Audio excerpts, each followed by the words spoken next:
Afternoon, everyone. Welcome to our KOM class 16. The last class we have discussed about some sort of indicators. Okay, so how the indicators will work. Okay, we have seen all the three types of indicators and how the straight line mechanism is directly connected in that. So అందులో మనం చూసామండి ఎన్ని types of indicators ఉన్నాయో. So with that the almost the second unit half of the part is completed. So the next important thing is steering mechanisms. Steering mechanisms అంటే ఏంటి steering mechanisms అంటే this is the one of the important topic from com. అంటే మీ తర్వాత core ఫీల్డ్లో set అవ్వాలన్నా లేకపోతే mechanical సైడ్లో మీరు ఆటోమొబైల్ సైడ్ కానీ ఇటు సైడ్ వెళ్ళాలన్నా సరే స్టీరింగ్ మెకానిజం టాపిక్ అనేది చాలా important in the point of interview. Okay, అంటే ఎందుకు ఈ స్టీరింగ్ మెకానిజం అంటే ఏంటంటే మనకు ఇప్పుడు జనరల్గా మీరు చూసే ఉంటారు. సో అంటే అది మీరు ఎప్పుడు అబ్జర్వ్ చేయలేదు. అంటే మీకు తేడా చూపిస్తాను. అంటే let us go into the topic so that you can easily understand what is this sort of steering mechanism and how it is differ. ఇప్పుడు వరకు అది ఎట్లా డిఫర్ అంటే మీరు చూసిన దానికి అంటే మీరు అబ్జర్వ్ చేయని దానికి ఇప్పుడు మనం చూసేదానికి ఏంటి తేడా అని చూద్దాం.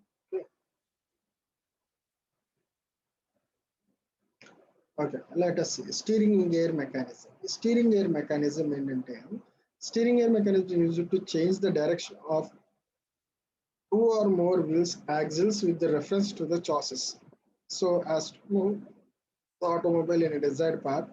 Usually the two back wheels have common axle which is fixed in the direction with reference to the chassis, and the steering is done by the means of the front wheels. Okay, by the means of the front wheels. In automobile the front wheels are placed over the front axle in which pivot at the point A and B as shown in the figure. These pivots are fixed to the chassis. The back wheels are placed over the back axle at the ends of the different tube.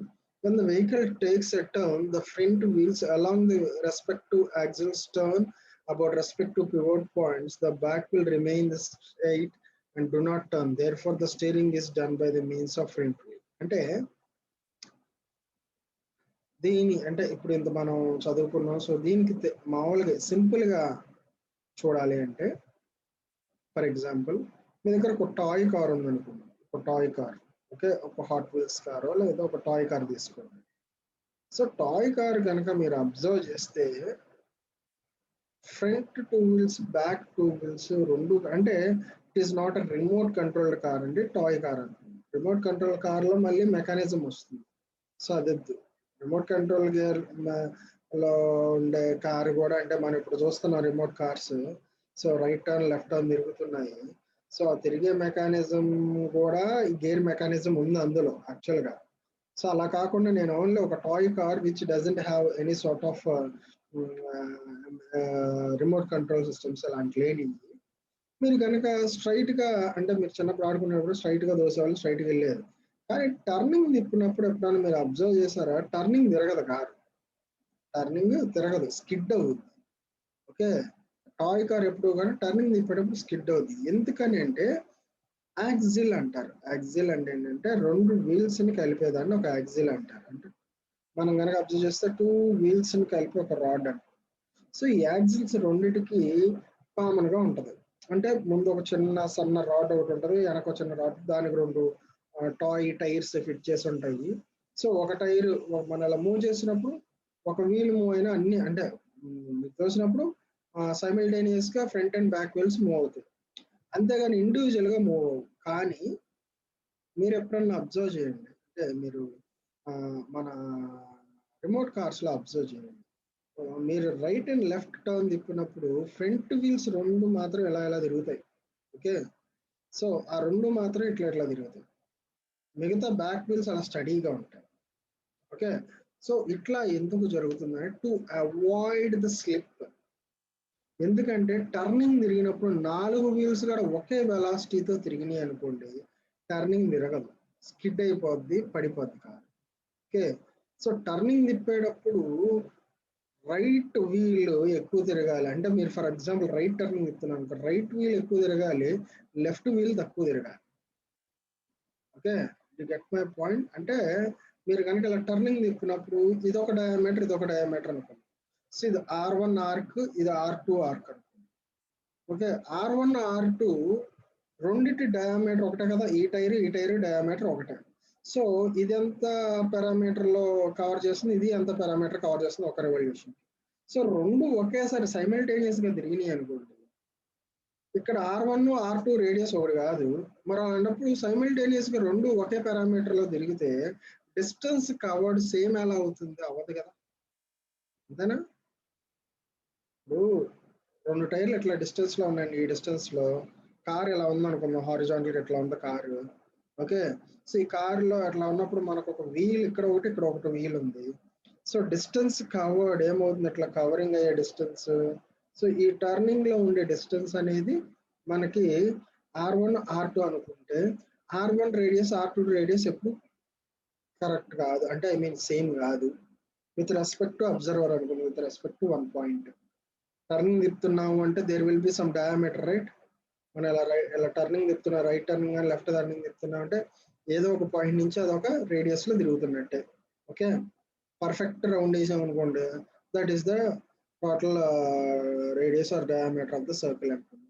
So అలాంటప్పుడు రెండు views simultaneous ఒకేసారి తిరిగితే నీకు distance current vehicle ఒకే చోట ఎలా ఉంటుంది, ఉండదు. So అందుకనే దాన్ని ఓవర్కమ్ చేయడానికి మనకేంటంటే స్టీరింగ్ గేర్ మెకానిజం అనేది ఇంట్రడ్యూస్ చేశారు. ఈ స్టీరింగ్ గేర్ మెకానిజం కానీ మీరు అబ్జర్వ్ చేస్తే బ్యాక్ రెండు వీల్స్ కి ఒకటే యాక్సిల్ ఉంటుంది, బ్యాక్ రెండు వీల్స్ తో సంబంధం లేదు మనకు. ఫ్రంట్ వీల్ ఎందుకనంటే ఎప్పుడు కూడా డ్రివెన్ వీల్, డ్రైవర్ వీల్ రెండు ఉంటాయండి. డ్రైవర్ వీల్ అంటే ఏదైతే స్టీరింగ్ గేర్ అంటే ఫ్రంట్ వీల్ ఉంటుందో అది డ్రైవర్ వీల్ అంటారు. డ్రివెన్ అంటే ఏదైతే లాగబడుతుందో అది బ్యాక్ వీల్స్ అంటే. బ్యాక్ వీల్స్ కి ఎప్పుడు కూడా పవర్ ఉండదు. ఓకే, బ్యాక్ వీల్స్ కి ఎప్పుడు కూడా పవర్ ఉండదు. Okay, so back wheels only use to rotate, that's it, supporting. Front wheel కి మాత్రం పవర్ ఉంటుంది. పవర్ అంటే ఏదో ఎలక్ట్రిసిటీ కాదండి, అంటే the energy will be transmitted only for the front wheels.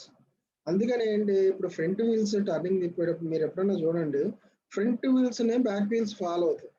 Front wheel right కి తిరిగితే బ్యాక్ వీల్ కూడా అటే తిరుగుతుంది, అంతేగాని నువ్వు ఇలా రైట్ టర్నింగ్ తిప్పితే ఫ్రంట్ వీల్ ఒకటే తిరుగుతుంది, బ్యాక్ వీల్ కూడా తిరుగుతుందా? మీరు ఎప్పుడైనా అబ్జర్వ్ చేయండి. కార్ టర్నింగ్ తిప్పినప్పుడు రైట్ టర్న్ కానీ లెఫ్ట్ టర్న్ కానీ తిప్పినప్పుడు ఫ్రంట్ వీల్ ఒకటే తిరుగుతుందా, బ్యాక్ వీల్స్ కూడా తిరుగుతాయి? బ్యాక్ వీల్స్ ఫాలో అవుతాయి, ఫ్రంట్ వీల్ మాత్రమే తిరుగుతాయి. ఓకే, సో ఈ సార్ట్ ఆఫ్ మెకానిజం ని అందులో మనం స్టీరింగ్ గేర్ మెకానిజం అంటాం. సో ఇక్కడ usually two back wheels have common axle which is fixed in direction with reference to the chassis and steering is done by the front wheels. Front wheels తోనే steering చేస్తాం. In automobiles the steering wheels are placed over the front axles which are పొవెటెడ్. అంటే పొవెటెడ్ అంటే రెండు చోట్ల ఇలా fix చేసి ఉంటాం. So ఇదే యాక్సిల్ అయితే ఇక్కడ ఒక పివోట్, ఇక్కడ ఒక పివోట్, ఇక్కడ ఒక టైర్, ఇక్కడ ఒక టైర్ ఉన్నట్టు పివోట్స్ అంటారు దాన్ని. These points are fixed to the chassis. Chassis fix అయిపోయి ఉంటుంది. చాసిస్ అంటే ఏం లేదంటే ఫ్రేమ్. చాసిస్ అంటే ఫ్రేమ్. ఇది అబ్జర్వ్, ఇది ఫ్రేమ్ అనుకుందాం అనుకోండి, ఇది స్టీరింగ్ గేర్ మెకానిజం, ఐ అనేది రిఫరల్ అనుకుందాం ఫర్ ఎగ్జాంపుల్. అంటే ఇక్కడ నుంచి మనం టర్నింగ్ తిప్పుతున్నాం అనుకుందాం. ఓకే, సో ఇది ఎలా టర్నింగ్ తిప్పుతున్నాం అనుకున్నాం. టర్నింగ్ తిప్పేటప్పుడు ఓకే, సో ఇది pivots, A and B are the pivots. అంటే ఇక్కడ మన చాసిస్ ని ఫిట్ చేసాం. ఓకే, చాసిస్ అంటే ఏం లేదు, ఫ్రేమ్ అండి. ఓకే, ప్రతి బండికి చాసిస్ ఉంటుంది. చాసిస్ అంటే ఆ చాసిస్ మీద మిగతా అన్ని కూడా అలైన్ అయి ఉంటాయి, వాటికి ఫిక్స్ చేసి ఉంటాయి. చాసిస్ అంటే nothing but a square frame. Okay, ఆ ఫ్రేమ్ మీదే మొత్తం అన్ని కూడా ఫిట్ చేసి ఉంటాయి. సో అందుకని ఏంటంటే మనకి ఎప్పుడన్నా ఒక వెహికల్ పెట్రోలింగ్ లేకపోతే వెహికల్ ఎగ్జామినేషన్ చేసేటప్పుడు ఫస్ట్ అంటే థెఫ్ట్ వెహికల్స్ ని ఐడెంటిఫై చేయడానికి చాసిస్ నెంబర్ ని వాళ్ళు ఐడెంటిఫై చేస్తారు. అంటే ఏమన్నా మ్యానిపులేషన్ జరుగుతుందా, లేదా థెఫ్ట్ వెహికల్ నేను వెన్నన్నా మార్చొచ్చు కానీ చాసిస్ నెంబర్ మార్చదు. ఎందుకంటే చాసిస్ నెంబర్ డైరెక్ట్ గా మ్యానుఫ్యాక్చరర్ నుంచి ప్రింట్ అయ్యి వస్తుంది. అంటే మీరు ఎంబోజింగ్ అంటారు దాన్ని. అంటే ఎట్లా అంటే మనకి డాట్ పంచులు అని ఉంటారు. మీరు ఫస్ట్ ఇయర్ లో వర్క్ షాప్ లో ఫిట్టింగ్ చేసేటప్పుడు మనం ఫిట్టింగ్ స్క్వేర్ ఫిట్టింగ్ కానీ లేకపోతే రెక్టాంగులర్ ఫిట్టింగ్ కానీ సెమీ సర్క్యులర్ ఫిట్టింగ్ కానీ చేసేటప్పుడు బిఫోర్ కటింగ్ అండ్ హ్యాక్సాతో కట్ చేసేటప్పుడు దాన్ని ఒక డాట్ పంచ్తో కొట్టుంటాం. తర్వాత ఆ జాబ్ మీద మీ నెంబర్ని పంచేసి ఉంటారు. ఓకే, అంటే మీ రోల్ నెంబర్ని పంచేసి ఉంటారు. ఆ రోల్ నెంబర్తో పనిచేసినప్పుడు మీరు ఏం చేశారు, నెంబర్ పంచెస్ వాడుంటారు. నెంబర్ పంచెస్ అంటే ఒక జస్ట్ ఒక ఐరన్ టూల్ లాగా ఉంటుంది. సో దాని కింద ఏంటంటే ఏ లెటర్ బి లెటర్ అలా ఉంటాయి, డిఫరెంట్ సెట్ ఆఫ్ లెటర్స్ ఉంటాయి. మీ రోల్ నెంబర్కి అనుగుణంగా దాన్ని ఒకసారి గట్టిగా సుత్తుతో కొట్టగానే అక్కడ ఒక ప్రింట్ పడుతుంది దాని మీద. సో ఈ చాసెస్ నెంబర్ ఎప్పుడు కూడా it will be printed directly from the manufacturer and it cannot be rewritable or edited. అందుకని ఏంటంటే చాసెస్ నెంబర్ అంటే ఎప్పుడన్నా బండిని అంటే థెఫ్ట్ చేసిన వాళ్ళు పార్ట్స్ అన్ని డిస్పోజ్ చేసి అమ్ముతారు, కానీ చాసెస్ని మాత్రం ఏం చేయలేరు. ఒకవేళ చాసెస్ నెంబర్ మారిస్తే తెలిసిపోతుంది. ఎందుకంటే ప్రతి కంపెనీ ప్రతి మ్యానుఫ్యాక్చరర్ మనకున్న డిఫరెంట్ మ్యానుఫ్యాక్చరర్స్ మారుతి కానీ ఫోర్డ్ కానీ ఇట్లా ఎలాంటి మ్యానుఫ్యాక్చరర్స్ అన్నా తీసుకోండి. ఓకే, అందరికి certain pattern of chassis numbers ఉంటాయి. ఆ chassis number defines entirely the vehicle specification. Okay, chassis number వచ్చేసి ఒక 12 to 16 డిజిట్స్ ఉంటాయి. ఆ 16 డిజిట్స్ లో ఉండే alpha numerical code completely defines the entire body specification. A year లో ఏ మంత్ లో మ్యానుఫ్యాక్చర్ అయింది, అది ఏ ఎండ్, తర్వాత ఏ కలర్, మొత్తం అంటే ఒక చాసెస్ నెంబర్ని బట్టి కంప్లీట్ స్పెసిఫికేషన్ చెప్పేసి, అంటే ప్రతి దానికి ఒక వర్డ్ ఒక లెటర్ ఒక నెంబర్ డిఫైన్ చేస్తారు. సో దాన్ని బట్టి ఎప్పుడైతే ఒక చాసెస్ నెంబర్ కనుక మ్యానుఫ్యాక్చర్ దగ్గర తీసుకెళ్ళామంటే డేటాబేస్ ద్వారా వాడు కంప్లీట్ అసలు దాన్ని ఎవడు కొన్నాడు, ఎప్పుడు తయారు చేశారు, ఏంటి కథ మొత్తంతో వచ్చేస్తుంది. సో అందుకే చాసెస్ అనేది చాలా ఇంపార్టెంట్. ఇక్కడ కనుక చూస్తే మనకి ఈ స్క్వేర్ గా ఉంది కదా, ఇదంతా కూడా ఒక చాసెస్ అండి. దీనికి ఈ రెండు ఏబి యాక్సిల్ అనుకుందాం, యాక్సిల్ రెండు కూడా మనం టైర్లు ఫిట్ చేసాం. ఓకే, సో ఇక్కడ ఏమంటున్నాడంటే when the points are fixed at chassis, the back wheels are placed over the back axle at the end of the different tube. So back wheels ఇది back axle అనమాట. So ఇక్కడ రెండు fit చేసాం. So ఇక్కడ ఏమన్నాడంటే when the vehicle takes a turn, the front wheels along the respective axle turns in the respective pivot points. So ఇక్కడ ఏమైంది, ఇది ఇనిషియల్ పాయింట్. ఎప్పుడైతే ఒక టర్నింగ్ తీసుకుని ఇక్కడ పింక్ కలర్ లో డాటెడ్ లో ఉంది చూడండి, ఇలా టర్న్ అయింది, వీల్ ఇట్లా టర్న్ అయింది. సో టర్న్ అయినప్పుడు ఇక్కడ చూడండి రెండు యాంగిల్లో టర్న్ అయింది, ఒకటి థీటా ఇంకోటి ఫై, రెండు ఒకే యాంగిల్ కాదు. అంటే ఒకే యాంగిల్ కాదంటే కర్వేచర్ మారుతుందిగా, ఇది R1 రేడియస్, ఇది R2 radius. R1 radius R2 radius ఎట్ట కర్వేచర్ ఒకటే అవుతుంది. Did you get my point? Curvature పెరిగే కొంది అంటే డయామీటర్ పెరిగే కొంది కర్వేచర్ ఫ్లాట్నెస్ పెరుగుతూ ఉంటుంది, అంతే కదా. ఇప్పుడు ఇంత రేడియస్ ఉన్నదానికి ఎంత రేడియస్ ఉన్నదానికి కర్వేచర్ ఒకటే ఉంటుంది, ఉండదు. అంటే కర్వేచర్ మారిందంటే యాంగిల్ కూడా మారుతుంది కదా. సో ఇక్కడ ఏమన్నాడంటే థీటా అండ్ ఫై యాంగిల్లో అది లెఫ్ట్ టర్న్ అయింది different. The back will remain straight, do not. ఇక్కడ మీరు కనుక అబ్జర్వ్ చేస్తే టర్న్ అయినప్పుడు ఫ్రంట్ వీల్స్ మాత్రమే టర్న్ అయినాయి, బ్యాక్ వీల్స్ అట్లా ఫాలో అవుతున్నాయి. It doesn't turn. Okay, so in order to avoid skidding, అంటే స్కిడ్ అవటాన్ని అవాయిడ్ చేయాలంటే or slipping of the wheels. Okay, ఒకవేళ రెండు ఒకేలాగా తిరిగి అనుకో స్కిడ్ అయిపోతాయి టైర్స్, అంటే it will skid and there is a chance of అది పల్టీ కొట్టే ఛాన్సెస్ కూడా ఉంటుంది. The two front wheels must turn around the same instructions. Okay, so two front wheel must turn about the same instantaneous centre. So దీన్ని ఏమన్నా అంటే instantaneous centre I అన్నాం. So ఈ రెండు వీల్స్ కూడా అబౌట్ ఇన్స్టాంటేనియస్ సెంటర్ ప్రకారం move అవ్వాలి. Okay, so which lies in the axis of the back wheel. So ఆ ఇన్స్టాంటేనియస్ ఎక్కడ ప్లేస్ అయింది, which lies in the axis of back wheel. Back wheel కి ఇదిగోండి పర్పెండిక్యులర్ ప్యారలల్ గా lie అయ్యింది. Okay, so therefore you can see if the instantaneous center of the two wheels which doesn't coincide with the instantaneous center of the back wheel, the skidding of the front wheel or back wheel will definitely take place. ఈ instantaneous centre ఎప్పుడైతే కనుక ఈ front wheel అంటే front wheel నుంచి వచ్చిన perpendicular line, back wheel నుంచి వచ్చిన parallel line, ఈ రెండు కనుక కోయిన్సైడ్ అవ్వలేదు అంటే స్కిడ్డింగ్ జరుగుతుంది. ఇది ఎలా తెలుస్తుంది అంటే మనకి టర్నింగ్ లో కూడా సర్టైన్ లిమిట్ ఒకటి ఉంటుంది. ఫర్ ఎగ్జాంపుల్ మీరు చూడండి, టర్నింగ్ తిప్పేటప్పుడు మీకు జస్ట్ స్లైట్ టర్నింగ్ అంటే డిపెండింగ్ అపాన్ ద స్పీడ్ కూడా అనుకుంటాం. ఓకే, డిపెండింగ్ అపాన్ స్లోనెస్ మనకి సర్టైన్ యాంగిల్ వరకే తిరుగుతుంది టైర్. ఓకే, సర్టైన్ యాంగిల్ వరకే తిరుగుతుంది, ఆ తర్వాత తిరగదు. ఆ తర్వాత తిరిగితే ఏమైందంటే ఇన్స్టాంటేనియస్ సెంటర్ అనేది ఇక్కడ ఉండదు, మారిపోద్ది. అది తిరిగే ముందు ఏమవుతుంది, కిందకో పైకో వెళ్ళిపోద్ది. వెళ్ళినప్పుడు ఏమవుతుంది అంటున్నాడంటే ఖచ్చితంగా ఇన్స్టాంటేనియస్ సెంటర్లో కనుక ఏమన్నాడంటే if the instantaneous of the two wheels doesn't coincide, రెండు కోయిన్సైడ్ అనుకో instantaneous centre, skidding of front or back wheel definitely takes place. ఖచ్చితంగా front wheel back wheel skid అవుతుంది and causes wear and tear or else you can make an accident. అంటే ఏం లేదండి, మంచి స్పీడ్లో వెళ్తున్నారు, సడన్ గా మీరు టర్నింగ్ తిప్పాల్సి వస్తుంది. మీరు ఏం చేస్తారు, ఫస్ట్ స్లో చేసుకుంటారు, అంతేనా? ఫస్ట్ స్లో చేసుకొని ఆ తర్వాత టర్నింగ్ తిప్పుతారు.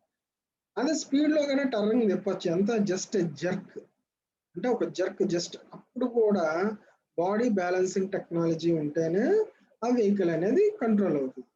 వెహికల్ అలా కంట్రోల్ అవ్వలేదు, బాడీ బ్యాలెన్సింగ్ టెక్నాలజీ లేదనుకోండి, అప్పుడైనా సరే ఇట్ మే టేక్ యాక్సిడెంట్. అంటే మీరు కనుక ఇంకా బాగా చెప్పాలి అంటే ఆటో చూడండి, ఆటో 3 వీల్ టెక్నాలజీ.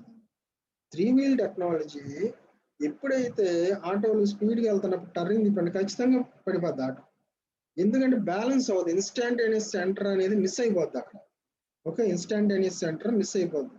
మిస్ అయిపోయి అది టర్నింగ్ తిప్పినప్పుడు వెంబటనే పడిపోద్ది ఆటోలు. అందుకే టర్నింగ్ తిప్పినప్పుడు ఎక్కువగా యాక్సిడెంట్స్ అవుతాయి.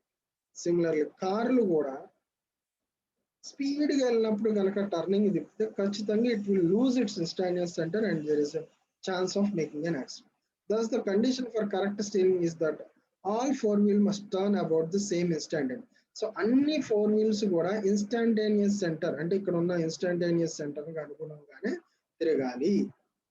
ఓకే, అలా తిరిగితే there will be no problem, steering gear mechanism పనిచేస్తుంది. అలా కాకుండా ఇన్స్టాంటేనియస్ సెంటర్ అంటే నేను అదే అంటే మన కార్లో కూర్చొని ఇన్స్టాంటేనియస్ సెంటర్ ఎక్కడ ఉంది అని మనం ఎత్తుక్కోక్కర్లేదు. Okay, steering itself gives you the instantaneous centre. ఆ ఇన్స్టాంటేనియస్ సెంటర్ క్యాలిక్యులేట్ చేసి స్టీరింగ్ గేర్ టైర్స్ ఏదైతే ఉన్నా ఆ వీల్ అలైన్మెంట్ లోనే అది ఎక్కడ వరకు తిరగాలో ఫిక్స్ చేస్తాడు.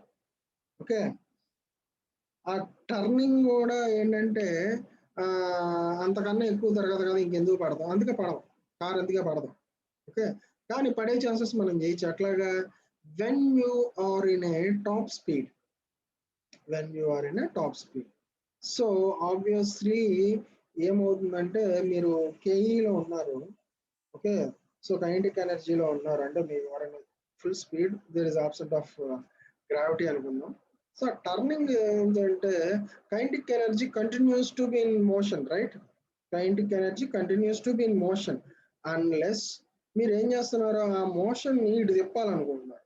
అలా తిప్పాలనుకుంటున్నప్పుడు ఏమవుతుంది, you has to apply more than the kinetic energy. అంటే ఆ ఫ్లోలో వెళ్ళి ఆ టార్క్ ఫ్లో కన్నా కూడా మీరు ఎక్కువ ఎనర్జీని ఇక్కడ పెట్టాలి. అలా పెట్టే క్రమంలో ఇన్స్టాంటేనియస్ సెంటర్ మిస్ అయిపోతుంది కాబట్టి ఖచ్చితంగా స్పీడ్ లో తిప్పే టర్నింగ్ లో యాక్సిడెంట్స్ జరుగుతాయి. Okay, there is a chance of skidding. అందుకే మీరు కనుక మామూలుగా ఈ ఫాస్ట్ అండ్ ఫ్యూరియస్ మూవీస్ కానీ ఇట్లా యాక్షన్ మూవీస్ లో చూడండి, స్కిడ్డింగ్ ఎప్పుడు కూడా మంచి స్పీడ్ గా వచ్చి టర్నింగ్ తిప్పంగానే the car skids not turns. Okay, the car skids. Okay, skid అవుతుంది, స్పీడ్ గా వచ్చి టర్నింగ్ ఇలా తిప్పుతారు, హ్యాండ్ బ్రేక్ పెట్టుకుని స్కిడ్ అవుతుంది, దాన్ని డ్రిఫ్టింగ్ అంటారు. That is called drifting in mechanical are racing terms ని డ్రిఫ్టింగ్ అంటారు. ఆ డ్రిఫ్టింగ్ అంటే ఏంటంటే బ్యాక్ వీల్ ని టర్న్ చేయడం. Okay, so that is some sort of out of subject. So out of subject అని కాదు కదా, అది కూడా మన సబ్జెక్టే. ఆ డ్రిఫ్టింగ్ టేక్స్ ప్లేస్ ఎట్లా అంటే ఎప్పుడైతే ఇన్స్టాంటేనియస్ సెంటర్ మిస్ అవుతుంది అంటే it will leads in the slipping of the wheels. Okay, so the axis of the inner wheel makes a larger turn. So okay, thus the condition of correction that 4 wheels must be lying instantaneous. The axis of inner wheels makes a large angle theta and the angle phi suspended by the axis of the outer wheel. Okay, ఇప్పుడు మీరు కనుక observe చేస్తే ఇది large angle, ఇది small angle. మీరు కనుక observe చేస్తే theta is greater than 5 with respect to this one. You can observe here. Theta is greater than 5. Okay, అంటే ఈ యాంగిల్ కన్నా ఈ యాంగిల్ ఎక్కువ. ఇన్నర్ రేడియస్ కి అవుటర్ రేడియస్ కి అదే తేడా. కర్వేచర్ ఎక్కువ ఉంటే సర్కిల్ చిన్నగా ఉంటుంది, కర్వేచర్ ఎక్కువ ఉంటే సర్కిల్ పెద్దగా ఉంటుంది. అంతే మామూలుగా ప్రాక్టికల్ గా మాట్లాడుకోవాలంటే. Okay, so that is the thing. Now where L is equal to wheel track, A is equal to wheel track, B is equal to wheel base, and C is equal to ఇదేంటంటే A అనేది ఏంటి ఇక్కడ wheel యొక్క track అన్నమాట, ఈ track ఇది. తర్వాత B వచ్చేసి రెండు యాక్సిల్ యొక్క డిస్టెన్స్, C వచ్చేసి మీకు distance between the pivots A and B. Okay, ఈ రెండింటికి పివోట్స్ కి డిస్టెన్స్ ఒకటే కదా, రెండు మారవుగా. ఫ్రంట్ కి వీల్ ఎంత బ్యాక్ వీల్ ఎంత ఉండవుగా. ఓకే, అలా ఉండేది నాకు తెలిసినంత వరకు ఏమి లేవు, రెండు కూడా కామన్ గానే ఉంటాయి. ఓకే, సో ఆ రెండు ఇన్బ్యాలెన్స్ చేస్తే సేమ్ థింగ్ టర్నింగ్ లో పడిపోతారు, అట్లా జరుగుతూ ఉంటారు. Okay, next from the triangle IBP, మీరు కనుక ఇది ఇన్స్టంటేనియస్ సెంటర్ అనుకుందాము. ఓకే, ఇది పి అనుకుందాము, దీనికి ప్యారల్ గా ఉన్నది. ఇది బిఏబి. సో ఐబిపి ఈ ట్రయాంగిల్ తీసుకుందాం, that is theta. Okay, that is theta. Theta angle అంటే లెఫ్ట్ ఇన్నర్ రేడియస్ తీసుకుంటే, so cot theta is equal to bp by ib. cot theta అంటే inverse of tan theta. So ఇది inverse లో ఉంది కాబట్టి cot theta తీసుకున్నాం. cot theta is equal to, so first tan theta is equal to ఏమవుతుంది, opposite by adjacent. Okay, opposite ఏంటిది ఇక్కడ IP by BP అవుతుంది. Okay, IP by cot theta ఏమవుతుంది, adjacent by opposite. Okay, అంటే bp by, so that is what he has given, bp by ip. Okay, therefore from the triangle ias, ia and s అన్నమాట. So ఈ triangle బట్టి చూసుకుంటే sorry IAP. So cot 5 is equal to, అక్కడ ఏమవుతుంది, ఇక్కడ cot 5 is equal to అంటే ఈ triangle అండి.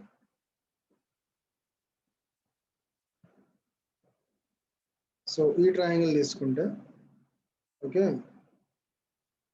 So cot 5 is equal to ఏమవుతుంది, ఆపోజిట్ బై అడ్జసెంట్. tan అంటే cot అంటే అడ్జసెంట్ బై ఆపోజిట్, అంటే ఏపీ బై ఐపీ అన్నమాట, AP by IP. AP by IP. So ఏపీని ఎట్లా రాసుకోవచ్చు, ఏబి బై బీపీ, అంటే ఇక్కడి నుంచి ఇక్కడికి ఏబి ప్లస్ బీపీ. ఓకే, ఇది ప్లస్ ఇది. ఓకే, అదే రాసుకుని AB plus BP, therefore AB plus IP.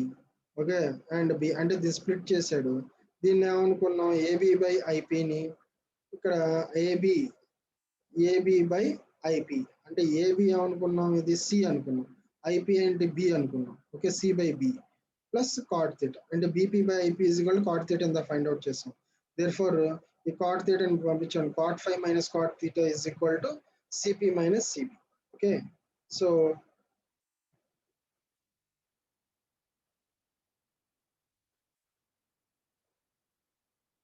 this is the formula you have to remember, cot 5 minus cot theta is equal to c by p. So this is the fundamental equation for corrective.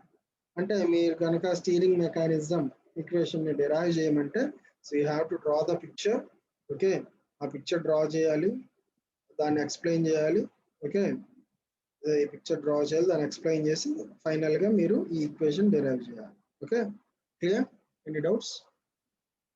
So this is steering gear mechanism, correct steering gear mechanism.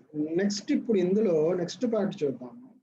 ఇందులో మనకి Acme Davis రెండు ఉన్నాయండి. Okay, Ackermann Davis. Okay, so let us see first Davis gear steering gear mechanism అండి. Davis steering gear mechanism అంటే ఏంటి, so how it is differed, so let us see. So Davis steering gear mechanism you can see here. So this is the Davis steering gear mechanism. So how it is differed from the other things. Okay, from the other things. Okay, it is an exact steering gear mechanism exact steering gear mechanism, the slotted links AM and BH are attached to the front wheel. So ఇంతకు ముందు దానికి దీనికి ఏంటి తేడా అంటే actual ఇక్కడికి వరకే మనకి ఫ్రంట్ ది ఉంది అంటే స్టీరింగ్ గేర్ మెకానిజం. ఇక్కడ ఏం చేసామంటే ఇంకో 2 పివట్స్ మనం కనెక్ట్ చేసాం ఇక్కడ. ఓకే, అంటే ఏమవుతుంది మనకి ఫ్రేమ్ ఇంకొంచెం పెరిగింది. సో ఇక్కడ ఏమవుతుంది ఈ మెకానిజమ్స్ ని ఇక్కడ పెట్టాం అనమాట, అంటే దీనికి అటాచ్ చేసాం లింక్స్ ని. సో దాన్ని ఏమన్నాం అంటే మనం స్లాటెడ్ లింక్స్ అన్నాము. స్లాటెడ్ లింక్స్ ఏమవుతాయంటే అలా ముందుకి వెనక్కి జరుగుతూ ఉంటాయి. అంటే దీని మెకానిజం ఇటు ఇటు తిప్పినప్పుడు there is a chance of అంటే ఏంటంటే దాని ఇన్స్టంటేనియస్ సెంటర్ని అది ఏం చేయాలి అంటే ఇట్లా ఉన్నప్పుడు ఇలా తిప్పుతుంది. సో ఇలా తిప్పినప్పుడు ఏమవుతుందంటే దీన్ని మనం ఒక వేరే స్లాటెడ్ మెకానిజమ్స్ పెట్టాము. ఓకే, దాన్నే మనం ఏమన్నామంటే BHAM. Okay, BHAM. Okay, AM BH అన్నాం attach to the front wheel which turns on pivots AB, which turns on pivots AB. So ఈ పివట్స్ మీద టర్న్ అవుతుంది. ఇది BH అండి, ఇది AM, ఇది AM, ఇది BH. అంటే ఇంతకు ముందు మెకానిజంలో ఒకసారి చూడండి, దీనికే మనం ఏం చేసామంటే దీనికే మనం కొంచెం దీన్ని ఎక్స్టెండ్ చేసుకున్నాం. ఓకే, కొంచెం దీన్ని ఎక్స్టెండ్ చేసుకున్నాం. ఓకే, ఇక్కడ ఒక 2 పివట్స్ లింక్స్ కనెక్ట్ చేసుకున్నాం దీనికి. సో దాన్ని ఏం చేసామంటే ఇట్లా కనెక్ట్ చేసుకున్నాం. ఓకే, దాన్ని ఇట్లా కనెక్ట్ చేసుకున్నాం. ఓకే, సో ఇది B అయితే ఇది H, ఇది A అయితే ఇది M. ఓకే, సో ఈ 2 పివట్స్ ఇది ఏంటి స్లాటెడ్ లింక్స్ అనమాట. ఈ రెండింటిని స్లాటెడ్ లింక్స్ ని కనెక్ట్ చేసుకున్నాం. సో ఇదే కదా సేమ్ థింగ్ కదా మీరు ఇక్కడ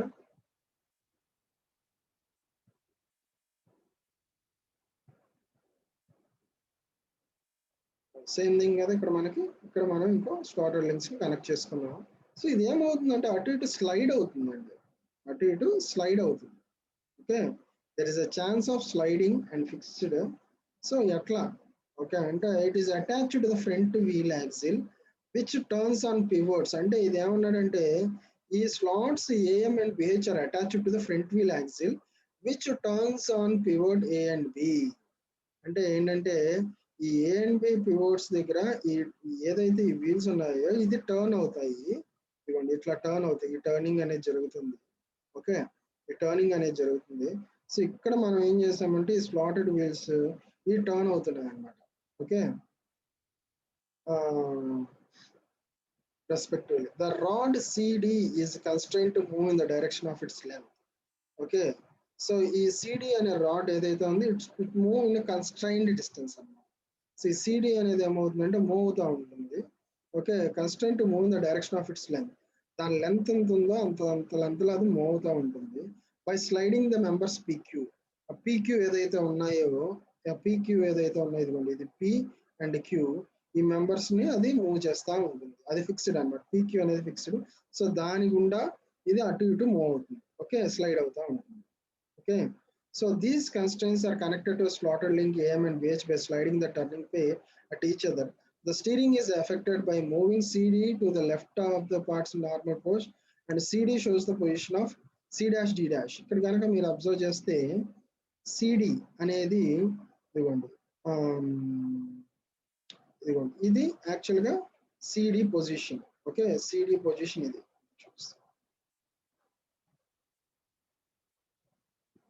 యాక్చువల్గా CD పొజిషన్ అనేది ఇదండి. ఓకే, CD పొజిషన్ అనేది ఎప్పుడైతే టర్నింగ్ కనుక మనకు వచ్చిందో అప్పుడు ఇదిగోండి C', D' అంటే ఈ పొజిషన్లోకి వచ్చింది అది. ఓకే, సో ఈ పొజిషన్ నుంచి ఈ పొజిషన్ అంటే CD పొజిషన్ నుంచి CD' పొజిషన్ ఈ పొజిషన్లోకి వచ్చింది sliding mechanism. Okay, so CD is the initial position. Turning అయినప్పుడు ఏమైందంటే C', D' అనే న్యూ పొజిషన్లో అదొక స్లైడింగ్ అని చెప్పా కదా, అది ఎక్స్ట్రా స్లైడ్ అవుతుంది. ఇక్కడ ఉన్నది ఇట్లా జరిగింది పక్కకి. యాక్చువల్గా ఇక్కడ ఉన్న యాక్సిల్స్ ఏమైనా మూవ్ అవుతున్నాయంటే యాక్సిల్స్ ఫిక్స్డ్, ఇక్కడ ఏం మూవ్ అవ్వదు. కానీ ఈ మెకానిజంలో మనం ఏదైతే స్లాటెడ్ మెకానిజం పెట్టామో అది మాత్రం దాన్ని కనెక్ట్ చేసిన రాడ్ ఇలా జరుగుతుంది అటు ఇటు. ఓకే, సో CD అనేది ఒక కండిషన్ అయితే C', D' అనేది ఇంకో కండిషన్, ఇంకో పొజిషన్. సో దీన్ని బట్టి మనం C' shows the position of CD from the left. Therefore A is equal to vertical distance between AB and CD. Okay, B is equal to wheel base. So ఇది already ఇంతకు ముందు చదువుకున్నాం. A అనేది vertical distance ఇక్కడి నుంచి ఇక్కడికి, అంటే slotted links ఏదైతే ఉన్నాయో అక్కడి నుంచి అక్కడికి A. B అనేదేమో ఫ్రంట్ బ్యాక్ వీల్ పొజిషన్స్, ఈ రెండింటి యొక్క రెండు యాక్సిల్ యొక్క డిస్టెన్స్. C అనేదేమో ఈ వీల్స్ అంటే ఈ రెండు వీల్స్ కొన్న distance. Okay, C is the distance between forward and AB and BC. Therefore D is the horizontal distance between AC and ఆ రెండు axles కు ఉండే distance. Therefore X is the distance moved from A to AC dash, that is equal to CC dash DD dash, and the ఇక్కడ ఏమన్నాడంటే X ఏమన్నాడు, X distance, X is the distance అంటే CC dash కి DD dash కి move అయిన distance. Okay, C dash ఈ distance అంటే C నుంచి C డాష్ మూవ్ అయింది, D నుంచి D డాష్ మూవ్ అయింది. ఈ డిస్టెన్స్ ఎంత, X. ఓకే, D అనేది ఏంటంటే ఈ పివోట్స్ నుంచి ఈ స్లాటెడ్ అంటే ఈ మెకానిజం ఏదైతే మూవ్ అవుతుందో దాని ఇనిషియల్ కండిషన్ ఉండే డిస్టెన్స్ D అన్నమాట. Okay, so and alpha is the angle of inclination of the link AC and BC to the vertical. So alpha is the ఈ యాంగిల్ ఎంత అంటే ఆల్ఫా, అంటే ఈ లింక్ యాంగిల్ ఎంత అంటే initial link angle alpha. Okay, so this is the angle incline from AC and BD to the vertical. Okay, therefore tan alpha plus phi, if you observe here, ఇక్కడ ఇది alpha అనుకున్నాం, ఇది phi అనుకున్నాం. Okay, ఇది theta అనుకున్నాం. Okay, so ఇది ఇక్కడ నుంచి ఇక్కడికి ఉండే వర్టికల్ నుంచి ఉండే యాంగిల్ ఇనిషియల్ యాంగిల్ ఆల్ఫా అయితే ఇక్కడ నుంచి ఇక్కడికి ఉండే యాంగిల్ థీటా. సిమిలర్లీ ఈ రైట్ హ్యాండ్ సైడ్ చూస్తే ఇక్కడ నుంచి వర్టికల్ గా ఉండే యాంగిల్ ఆల్ఫా. ఓకే, వర్టికల్ గా ఉండే ఆల్ఫా అండ్ రిమైనింగ్ ఏదైతే తర్వాత మూవ్ అయింది స్టీరింగ్ గేర్ మెకానిజం లో మనం టర్న్ చేసామో ఆ యాంగిల్ phi అన్న. థీటా phi అనేది ఇందాక మనం చెప్పుకున్నాం, ఏదైతే యాంగిల్ టర్న్ అయ్యిందో inner radius outer radius, inner radius theta అయితే అవుటర్ రేడియస్ phi అనుకున్నాం. సో అది క్లియర్. కానీ ఇక్కడ ఏదైతే ఎక్స్ట్రా లింక్ పెట్టి మనం వర్టికల్ నుంచి ఆ ఇంక్లినేషన్ అంటే ఈ ఇంక్లినేషన్ ఏదైతే ఉందో దాన్ని ఇక్కడేమో ఆల్ఫా అన్నాము, వీటి నుంచి ఆల్ఫా అంటే వర్టికల్ అంటే ఈ పర్పెండిక్యులారిటీ నుంచి ఉండే angle alpha and alpha. So this is also alpha and this is also alpha. So ఈ యాంగిల్స్ రెండు సేమ్ అన్నమాట. Okay, therefore tan alpha plus phi is equal to tan alpha అంటే ఈ టోటల్ మొత్తం అన్నమాట. Alpha is equal to tan theta is equal to opposite by adjacent. Opposite అంటే ఈ alpha మొత్తం అంటే ఇది అంతా అవుతుంది, ఇది బై ఇది అన్నమాట. అంటే నథింగ్ బట్ ఈ టోటల్ ఎంత ఇక్కడ మనకి D plus X. Okay, D plus X divided by A. So this can be written as A dash C dash అంటే A dash A dash. Okay, so this can be A dash C dash is equal to అంటే nothing but ఇక్కడ మీరు observe చేస్తే A dash C dash. Okay, A dash C dash, A dash C dash ఇది అంతా ఇక్కడి నుంచి ఇక్కడికి. So చూడండి,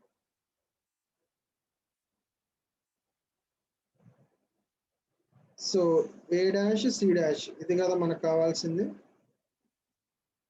సో ఈ ట్రయాంగిల్ లో అడ్జసెంట్ ఏమవుతుంది, ఇక్కడ నుంచి ఇక్కడికి D అన్నాం, ఇక్కడ నుంచి ఇక్కడికి X.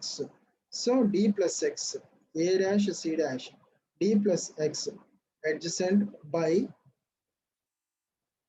opposite ఎంత అవుతుంది ఇది A. So this can be written as this is written as D plus X by A dash. Okay, A dash that is A distance. అంతే కదా, ఈ డిస్టెన్స్ ఎంత A అంటే ఇక్కడ నుంచి ఇక్కడికి ఉండేది A అన్నమాట. So D plus X by A. Next ఇటు పక్కకు వద్దాం. ఓకే, సో ఇది ఏంటిదండి, nothing but alpha plus phi. And next ఇదేంటి tan alpha is equal to tan alpha. ఇక్కడ ఓన్లీ ఇది ఆల్ఫా తీసుకుంటే ఇదేమవుతుంది D బై అంటే ఈ ఒక్క పార్టే కదా D బై A అంతే కదా, D by A. Next tan alpha minus theta. tan alpha minus theta అంటే టోటల్ అంతా ఆల్ఫా, అందులోంచి థీటా తీసేయాలి. Okay, tan alpha minus theta.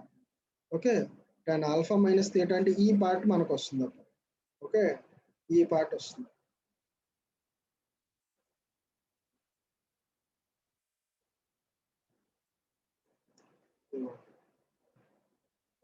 ఈ పార్ట్ కావాలి మనకు. ఓకే, ఈ పార్ట్ సి టోటల్ మనకి ఆల్ఫా, ఈ part therefore that sorry ఈ పార్ట్ కావాలి మనకి.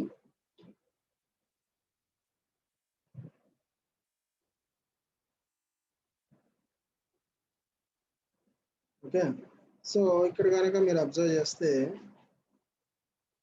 ఈ టోటల్ ఆల్ఫా అండి, టోటల్ ఆల్ఫా ఈ ఒక్క పార్ట్ తీటా, ఆల్ఫాలోంచి తీటా తీసేస్తే ఇప్పుడు మనకి ఈ రిమైనింగ్ పార్ట్ వస్తుంది. ఓకే, ఈ రిమైనింగ్ పార్ట్ వస్తుంది.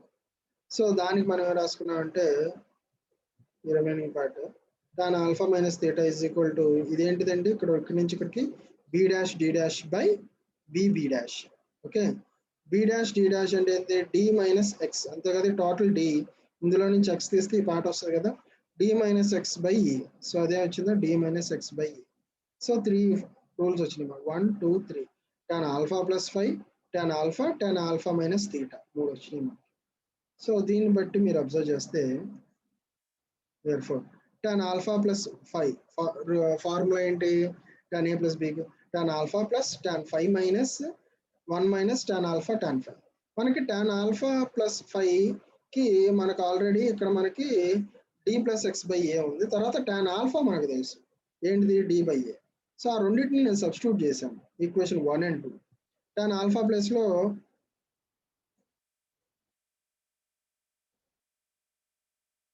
tan ఆల్ఫా ప్లస్ లో అది సబ్స్టిట్యూట్ చేశాను. ఓకే, సిమిలర్లీ tan ఆల్ఫా అంటే ఏంటి, ఇక్కడ ఉంది ఇంకో tan ఆల్ఫా అంటే ఏంటి. So D by A substitute చేశాను. tan 5 నాకు తెలియదు కాబట్టి దాన్ని అలా వదిలేసాను. సో దీన్ని సింప్లిఫై చేస్తే మనకి ఏమొచ్చిందంటే ఇక్కడ డి ప్లస్ ఏ అంటే దీన్ని డినామినేటర్ లో పెడితే డి బై ఏ క్యాన్సిల్ అయిపోతుంది, D plus A tan alpha by A minus D tan alpha 5. Therefore this can be return as, so దీన్ని ఇటు పంపించేయండి న్యూమరేటర్ డినామినేటర్. ఓకే, సో ఇది ఏమవుతుంది, D plus X into A minus D tan 5 is equal to A into D tan 5. So దీన్ని multiply చేసాము, multiply చేస్తే ఓవరాల్గా మనకి ఈ వచ్చింది. సో ఇందులోంచి tan 5 కామన్ తీస్తే A square plus D square into D into X that is equal to ఇక్కడ మనం ఏఎక్స్ అంటే ఏంటంటే ఇందులో నుంచి మనం tan 5 కామన్ తీసాము, సో tan 5 కామన్ తీసి సో ఇది మనకు వచ్చింది. సో ఇక్కడ ఏమైంది, A into A square tan 5. Okay, therefore ఇక్కడ ఏ కామన్ తీశారు, ఏ కామన్ తీస్తే A, so this can be taken as you can see here tan 5. దీన్ని సింప్లిఫై చేశారు, సింప్లిఫై చేసి ఓకే ఏఎక్స్ని మాత్రం అంటే ఇది మాత్రం ఇక్కడ నుంచి మిగిలిందంతా ఇటు పక్కకు పంపించేసేయండి. ఓకే, సో ఇది ఇటు వస్తే మైనస్ డిఎక్స్ tan 5 కాస్త ప్లస్ డిఎక్స్. ఓకే, సో ఈ ఫార్మ్ ఇది ఇక్కడ చూడండి, దీన్ని ఏ స్క్వేర్ tan 5 ఇటు ఇది వస్తే ప్లస్ డిఎక్స్ tan 5, తర్వాత ఇది ఇటు వస్తే plus D square tan 5 minus AD. So అది మనకి మిగులుతుంది. సో దాంట్లో నుంచి ఇవన్నీ కామన్ తీసాము, కామన్ తీస్తే సో మనకి ఏమొచ్చిందంటే సో అందులోంచి tan 5 కామన్ తీసేసాను, మొత్తం tan 5ని ఇది అటు పంపించేసాను.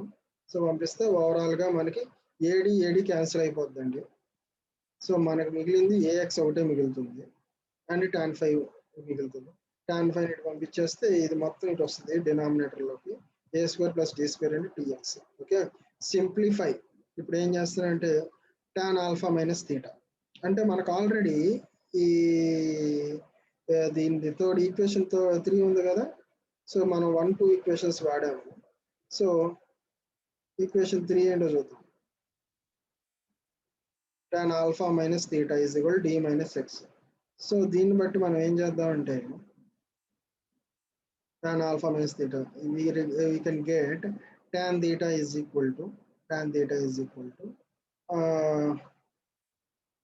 ax by సో దీన్ని మనం సింప్లిఫై చేస్తే tan 5 ఇక్కడ ఉంది. ఓకే, సో దీన్ని మనం సింప్లిఫై చేస్తే దీంట్లో నుంచి అంటే దీనికి ఇక్కడ ఫార్ములా అప్లై చేసాం అనుకోండి, ఏమొస్తుంది మళ్ళీ ఇక్కడ tan alpha plus tan theta minus ఇక్కడ మైనస్ కాస్త ప్లస్ అవుతుంది. సో మళ్ళీ దాన్ని సింప్లిఫై చేస్తాం, సింప్లిఫై చేస్తే దీంట్లో మనకి ఈ టైప్ లో ఫార్ములా వస్తుంది. ఏది tan phi కి సంబంధించి, సారీ tan theta కి సంబంధించి. సో అప్పుడు ఓవరాల్ గా మనం ఇక్కడ ప్లస్ వస్తే ఇక్కడ మైనస్ వస్తుంది, అంతే, ఇంకేం మారదు. ఓకే, సో ఈ రెండిట్లో కూడా మనకి ఏం మారదు. దాన్ని బట్టి అంటే ఇక్కడ మనం డైరెక్ట్ గా స్టెప్ వేసేసాం అంతే. ఇదంతా సింప్లిఫై చేయాలి అంటే ఇదే స్టెప్లు ఇక్కడ వస్తాయి, ఫైనల్ గా ఇక్కడ ప్లస్ మైనస్ లో మైనస్ వస్తుంది అంతే. సో ఇక్కడ మనకి ఇదే వచ్చింది. So tan theta is equal to ఇది మనకు వచ్చింది. We knowing that the correct steering mechanism, correct steering mechanism బట్టి మనకు ఒక ఫార్ములా ఉందని చెప్పి ఏంటిది, cot phi minus cot theta is equal to c/b. So దాన్ని బట్టి సో cot phi అంటే ఏంటి, 1/tan phi minus 1/tan theta is equal to c/b. So 1/tan phi అంటే ఏంటి, ఆల్రెడీ మనం ఫైండ్ అవుట్ చేసాం, ఇది tan phi. So this is tan phi, okay, and this is tan theta. ఆ రెండింటిని ఇక్కడ సబ్స్టిట్యూట్ చేసాము అంటే రివర్స్ అవుతుంది మొత్తం కూడా, బై కాబట్టి is equal to cd. So దీన్ని ఏం చేస్తాను, ax కామన్ కాబట్టి ఈ రెండింటికి సేమ్ డినామినేటర్ కాబట్టి రెండింటిని కలిపేస్తే a square minus a square cancel. Okay, తర్వాత d square minus d square cancel, dx minus of minus plus. So 2dx by ax is equal to cd. So x cancel అయిపోద్ది, 2 into d by a is equal to c/b. Therefore this can be written as 2d by a. 2d by a ని మనం ఎట్లా రాసుకోవచ్చు, d by a అంటే tan alpha కింద రాసుకున్నాం కదా ఇందాడ, అంతే కదా, దీన్ని బట్టి tan ఆల్ఫా కింద రాసుకున్నాం కదా d by a ని. సో అదే d by a 2 tan alpha is equal to c/b. Therefore tan alpha is equal to దీన్ని ఇటు పంపించేస్తే c/2/b. Okay, so this is the formula you have to remember for Davis steering gear mechanism. ఏదండి, so ఇది మనం గుర్తుపెట్టుకోవాలి. Okay, 2 tan alpha is equal to c/b, tan alpha is equal to c, రెండిట్లో రెండు ఒకటి. Okay, so this is Davis steering gear mechanism. Okay, so ఇంకా మనకి ఇందులో యాక్మీ స్టీరింగ్ గేర్ మెకానిజం ఉంది. I hope you all understand the class. Okay, so ఈ steering gear mechanisms లో ఇంకా మీకు ఏమైనా డౌట్స్ ఉంటే, ఓకే, ఇంకా మీకు ఏమైనా డౌట్స్ ఉంటే ఇంకోటి ఏంటంటే మీరు టెక్స్ట్ బుక్ ను ఫాలో అవ్వండి. టెక్స్ట్ బుక్ లింక్ కూడా మీకు పెట్టాము. సో మీరు ఏం చేస్తారంటే మీకు పెట్టిన డ్రైవ్ లో నుంచి కానీ లేకపోతే మీకు ఆల్రెడీ గ్రూప్ లో షేర్ చేశాను, సో దాన్ని మీరు డౌన్లోడ్ చేసుకోండి, టెక్స్ట్ బుక్ ఫాలో అవ్వండి. So that will be easy. Steering gear mechanism very important from second unit. Either Davis కానీ లేదా యాక్మీ కానీ రెండిట్లో ఒకటి ఖచ్చితంగా వస్తుంది, అందులో నుంచి ఒక ప్రాబ్లం కూడా వస్తుంది. సో ఇది చాలా important. If you are having any doubt you can contact me in this comments or else you can contact me in the group. And moreover చాలా తక్కువ మంది లైవ్ సెషన్ లో ఒక 5 మెంబర్స్ వస్తున్నారు. మన క్లాస్ స్ట్రెంత్ వచ్చేసి 28 members అండి. అందులో 15 to 18 మెంబర్స్ యాక్టివ్ అంటే డైలీ కాలేజ్కి వచ్చేవాళ్ళు అనుకున్నాం. సో 5 మెంబర్సే వస్తున్నారు, మిగతా వాళ్ళు మీరేంటి మీ ప్రాబ్లం ఏంటో నాకు అర్థం కావట్లేదు. సో ఐ హోప్ ఇక్కడి నుంచి అయినా సరే క్లాసును వినండి, మళ్ళీ అయితే రిపీట్ చెయ్యరు క్లాసెస్. మళ్ళీ మన ఫిజికల్ క్లాస్ స్టార్ట్ అయినప్పుడు ఎక్కడి వరకు ఆన్లైన్ క్లాస్ అయిపోయిందో అక్కడ తర్వాత పాటి నుంచే స్టార్ట్ చేస్తారు, కానీ there will be no revision classes. Keep it in mind. Hope you all understand the class. Thanks for listening the class. Thank you.